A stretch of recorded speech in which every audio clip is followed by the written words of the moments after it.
Hey, you're listening to Wrestling Roundup, FreeFM 89.0, Grady Hooker.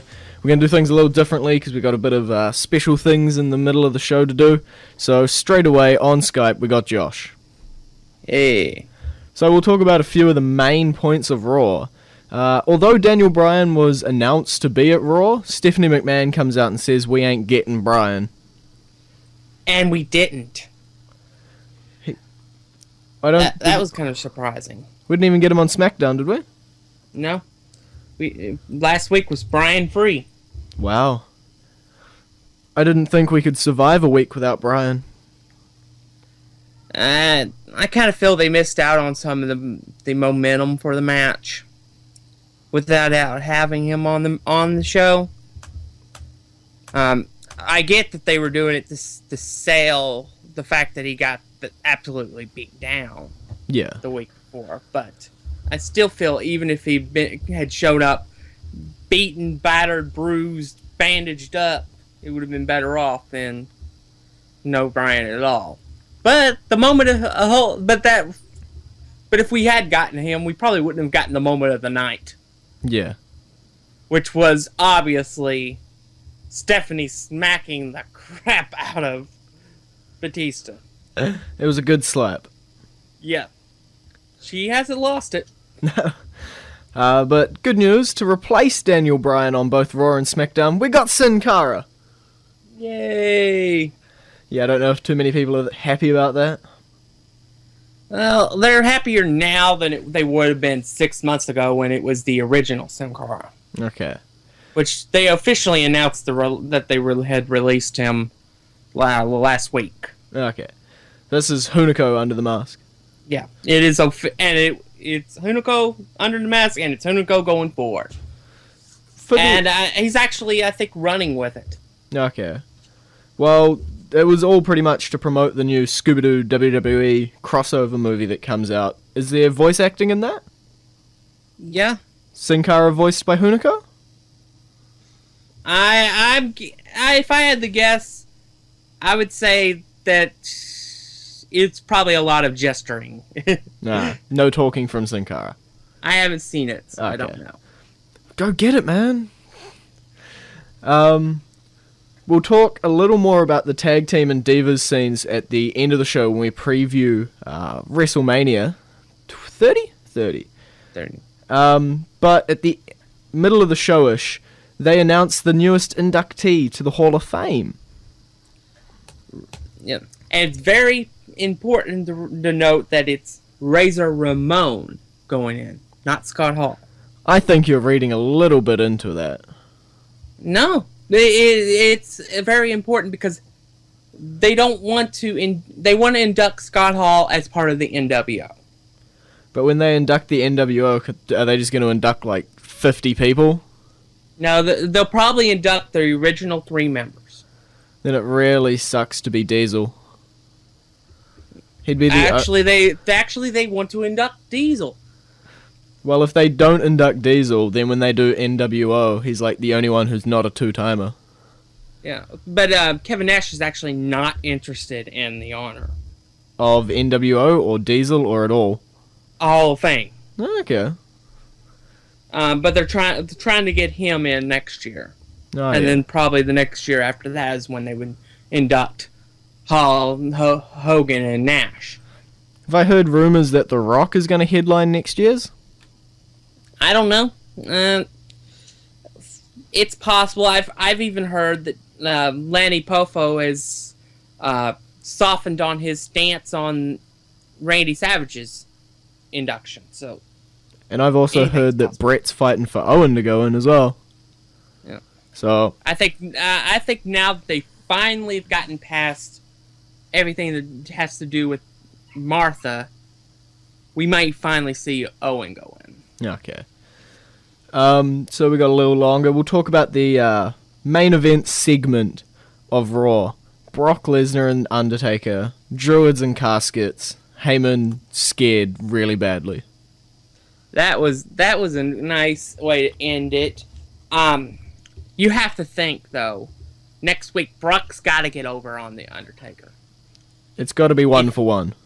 Yeah, if he doesn't, there's no point in having the match because there's no way you could even ever believe the streak is ending. No. I don't think too many people believe the streak is ending now. Some people say that it will end. Some people say that it's lost its appeal and should be ended. Okay. I've seen that. So, well, next week... I don't believe it myself, but that's what I've seen. Next week is the one just before WrestleMania, so I guess if you gave Lesnar the momentum heading in, it would at least look like he's got a chance. Yeah. So let's skim the rest. Since this is one of Grady's favourite things he needs to keep updated on, Santino Marella and Emma, what's up? They're continuing to be the clumsy couple. They're friends with benefits. Basically, I'm guessing. Emma's got herself a Divas title match. Well, that's a little unfair. Everyone has got themselves a Divas title match. True. But you didn't see that coming when you picked her for your team. No. My team is very happy to have her on board. What else do we have here? Batista puts on a match against Sheamus. Which ended in disqualification when he took Sheamus out with a chair. So are we burying Sheamus, or is this temporary? I think mostly they don't have a place for Sheamus right now in the main event. So they've just backed him down a little bit, but he's still a Triple H guy. Especially since Christian got his concussion. Yeah, which really gives question whether or not Christian will be able to compete in that Battle Royal match. Okay. Well, one guy I'm pretty sure won't be participating in the Battle Royal match, but he was still one half of the world's greatest tag team, Shelton Benjamin. He's our classic theme. Ain't no stopping me, no! You can't rob me, no stopping. You can't rob me, no. Okay, so now we're gonna jump into just a little teaser of a conversation we just had with the guys from the Feral Crew. It's another FreeFM show here in New Zealand, and we were talking about the greatest tag team ever. You guys sort of had your little, we can call it an argument. Oh no, we had a full-blown spat on here. Over who is the best tag team ever. Ever, yeah. So I'll start. I personally think it's the Road Warriors, Legion of Doom as they were called in WWE, but Road Warriors is what I call them. Every organisation that they've been to, they've won the belt. And back then when you had like the multiple sort of wrestling organisations around there to take out, like, what was it, AWA, NWA, WCW, Georgia Mid-South, went over to Japan and won that, take out the WWF. Like, to me, that's a great team of all time. And my vote's going for Demolition. Like, one-trick ponies. Pro likes to throw a whole lot of different organisations out there, but Demolition, you only needed, if you're that good, you only need one, really. Well, they are the longest reigning tag team of yeah, all they time, did. aren't they? What was it? It was 460 something. Yeah. I also like Demolition because they were Road Warrior. no frills. Sorry. No frills, just going to keep smashing you. Yep, mate. You know whose See, whose he's style jumping in already. No, look, See, you know you're like- whose style they took, eh? They So- were pretty much. That was Vince's answer to the Road Warriors. That was They took Demolition. bits and pieces from all over the place. They didn't. They pretty much said, "Hey, we need to Oh, chuck come you on. in Are you leather saying and the Road Warriors invented, like, the post." gimmicks and Well, no, they like, took face it. paint? They and obviously stuff like took it that, from the Mel Gibson movie, The Road Warriors. Yeah. But, I mean, at the end of the day, which is what Demolition did too. no, there was no look. Yeah, the humongous mask and the Oh, Lord well. Humongous and the leather outfit and stuff like that. Well, leather outfit had been around before Mad Max, but it was from the whole Lord Humongous character. It was. It was, a yeah. combination of Kiss makeup and Lord Humongous. But it was way after the Road Warriors came out. Way after. It's just a rip. Even they know it. Ask Smash. Ask Demolition Smash. He'll tell. I'll ask him next time we have a beer together. Oh, yeah. See, this is the real reason that you're actually standing up for them, eh? So it's like you're mates with them on a personal level. Oh, sorry. Anyway, we're digressing. And yourselves? Who do you think? Personally, I'd go with DX. Based on what? Well, they weren't too much of a tag team, but if you went up to any sort of 10-year-old fan today and you ask them out of which of the 4 tag teams we picked who they know, they'll pick DX. If you go back 10 years to 2004, you ask again, you'll probably get them knowing DX, maybe a few knowing the Road Warriors. If they're a bit older and they know, then you'd get some Demolition. They'll probably know Hear Brett. that, bro? You've seen old people like Demolition. Well, the Road Warriors hung around even after Hawk passed, and then they brought in the... Haydenreich, eh? Yeah, And that- then they did LAD 2000 or whatever. Oh, that was Wasn't terrible. as good. No, that Yeah, was, it was, that was yeah. a terrible gimmick. And that was, I personally thought, like, when Hawk passed, that should have been it. Just collapsed. Goodbye, Road Warriors. And Yeah. and that was the other bit I didn't like as well. Was like WWE when Hawk was going through his troubles, with his substance abuse and that, and they pretty much put that into the story arc. So they let. Hawk was a bumbling, drugged out character. Yeah. And it's like, no way, man. He's like one of two. I'm glad I didn't see that part of it. Oh, that was hurt. Really? Yeah, I got the documentary, The Road Warriors or Legion of Doom, the greatest tag team of all time, and I went through it. I that's didn't the one name you it. gave. Yeah. That's the one you gave. Yeah, I've only watched the first half, but I remember you showing me that YouTube video where there was a whole bunch of those wrestlers hopped up on drugs. Oh, yeah, and, Neil- shit, and there was like, wasn't a Hawk right there at the? He was the front one, yeah. yeah. Telling you one coming through and he was all enthusiastic. You just tell the guy was high as. And it's like, what a waste. I understand that back then their schedule and everything, like they were really busy. And sometimes when you can't carry injuries because it's not like you got medical in that sport. But But anyway, you took over the poor guy. Sorry. Talk about his- Well, just you- like you took over mine. Oh. as well. But to bring it Turn back my- round to what turn he my was mic talking off. about DX was that I also think it's a good point that the people would recognize them, and most of the wrestlers in DX or were connected to DX. You would recognize them on an individual as well as a team kind of level, which I think is quite a cool. I mean, you can No, say that I- for Demolition and LAD as well, but they also had their own. I think DX, solo- DX really hasn't been a productive stable for how many years, but they're still a blue chip brand because their merch is still selling. That's true. And that's really what it comes down to at the end of the day. Well, Figures. for you, mate, Yeah, merch. I mean, us as fans, it's like who's as wrestlers, but no, I mean, like DX, great tag team too, man, and pretty much were the anchor of the Attitude Era. I'll give them that. No So- Legion of Doom though. Believe it or not, Josh is in this discussion. Sorry, Josh. It's a bit hard to cut in when you're on a computer. Actually, I'm surprised that I'm in this discussion. Right? Anyway, Alright. So, Josh, who did you think was? I gotta give you each props for your picks. Legion of Doom was an amazing team in their day. As you said, they won every major title they possibly ever hold. I sense a It's just- butt coming. Yeah, They I- weren't. but I like giving props before bringing in your ideas. Cool.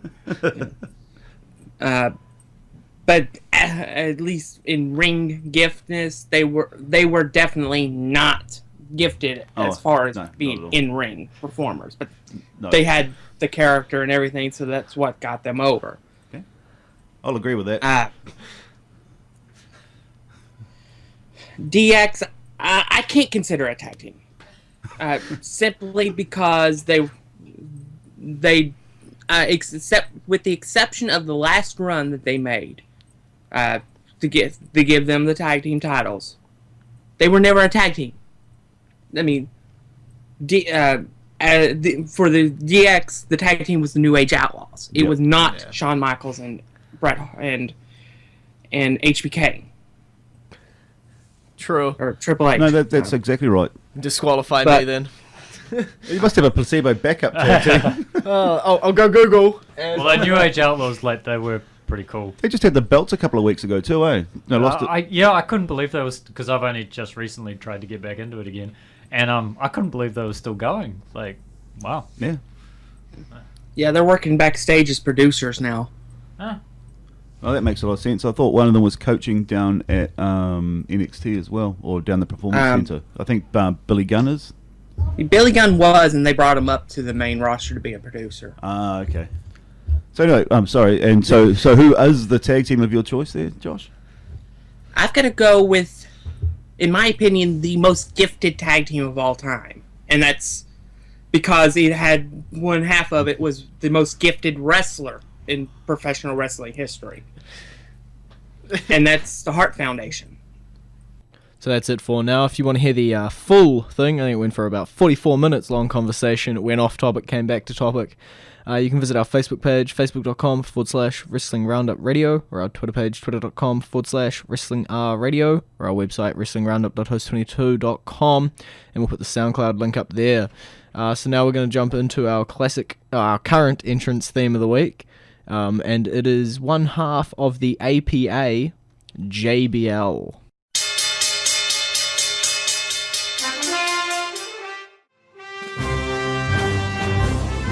You're back with Wrestling Roundup, FreeFM 89.0, Grady and Josh. If you want the full talk about the tag teams there, you can head over to our SoundCloud account or our Facebook or Twitter pages, and we'll put the links up there. So we're going to preview WrestleMania 30 right now. There's 8 matches, and on the pre-show, a fatal 4-way tag team match for the titles. This, of all the matches announced, this was the logical match to put on the pre-show. It had the least build. Well, it's not that they had the least build, it's just the logical match, because you can't put any of the other matches there and get a positive response from the crowd. True. I think we've seen a lot of these fatal 4-way tag team matches before at WrestleManias, and they've been pulled off good, and they've been pulled off not so good. I know, I've seen a lot of people with issues for having Los Matadors and Rybacks on this match. Okay. Who do you think's going to win? Just a quick one? I've got the Usos retaining Okay. championships. I'm using that to get my secret insider knowledge to bet against him. Up next, the Divas match, where there's like 14 of them in the ring. 14 Diva single falls match for the Divas Championship.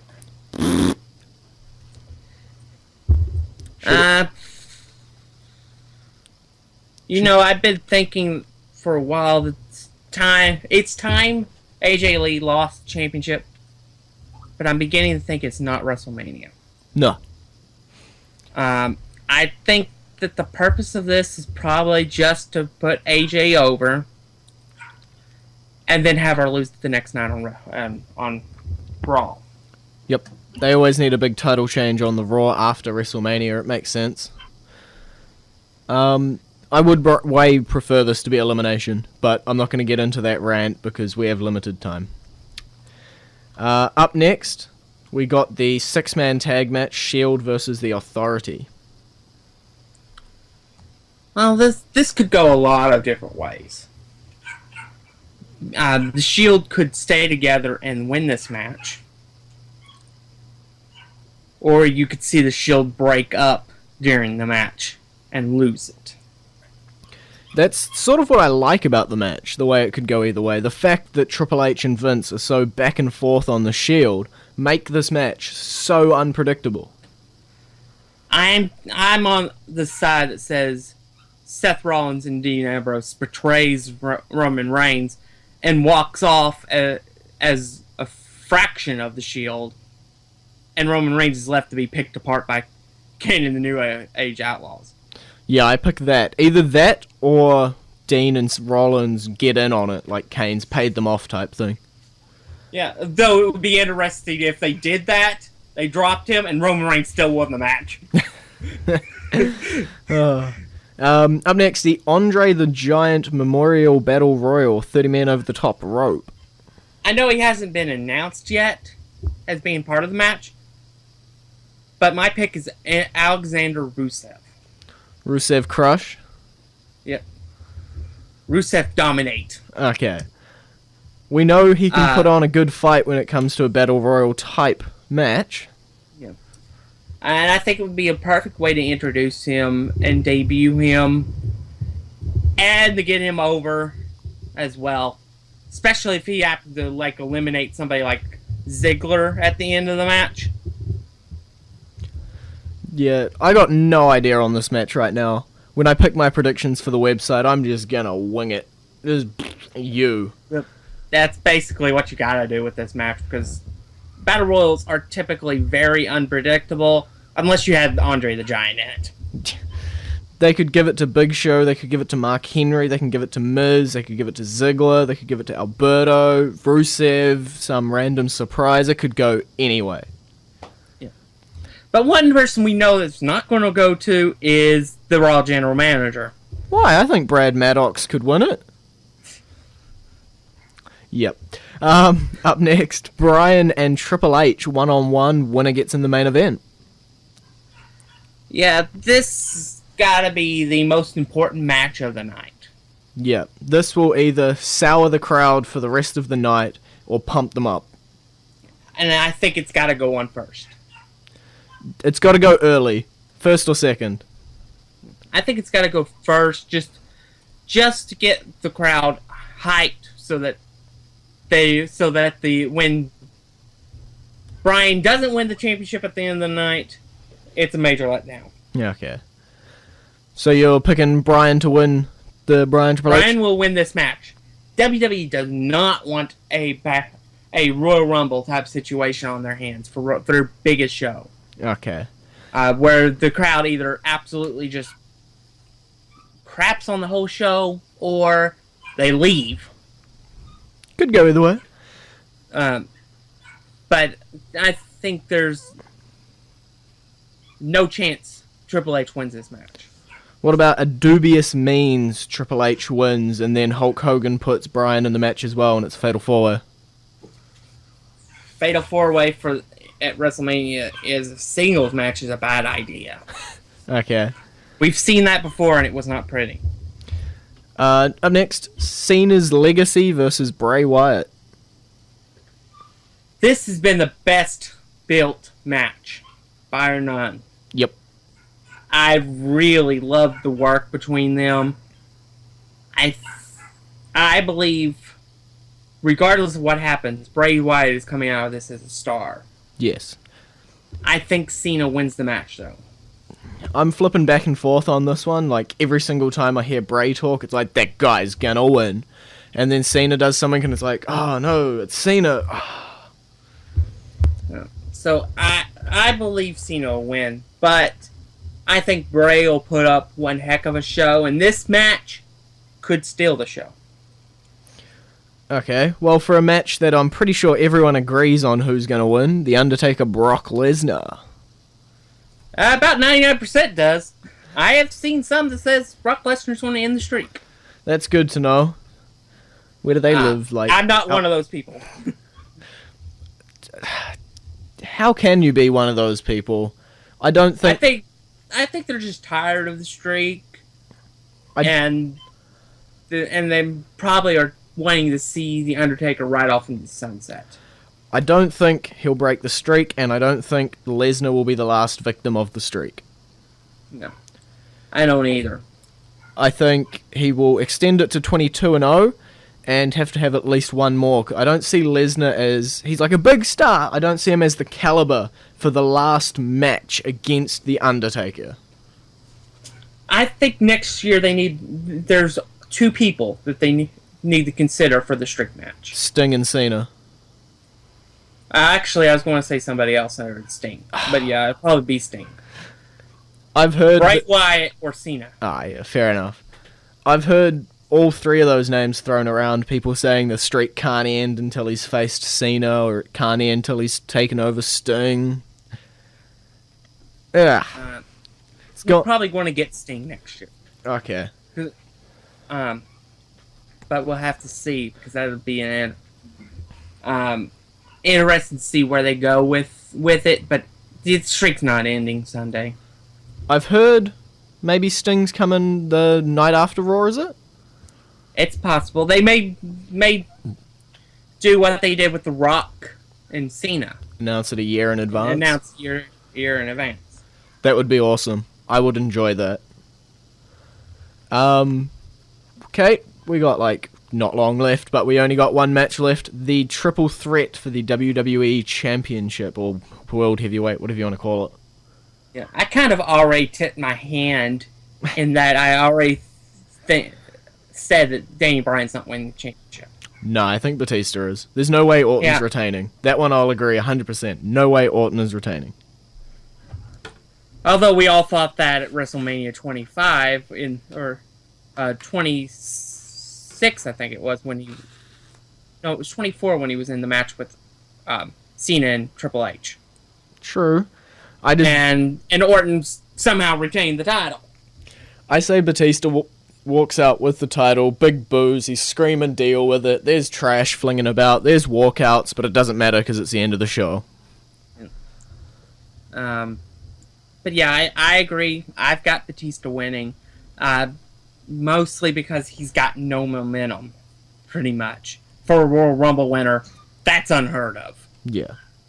And I just think WWE is not going to do the right thing here and give Daniel Bryan his moment. Okay, well, we'll find out this Sunday, WrestleMania 30. That's all we got time for today. You can visit our Facebook page, facebook.com/Wrestling Roundup Radio, or our Twitter page, twitter.com/Wrestling Radio, or our website, wrestlingroundup.host22.com, and I'll see you next week.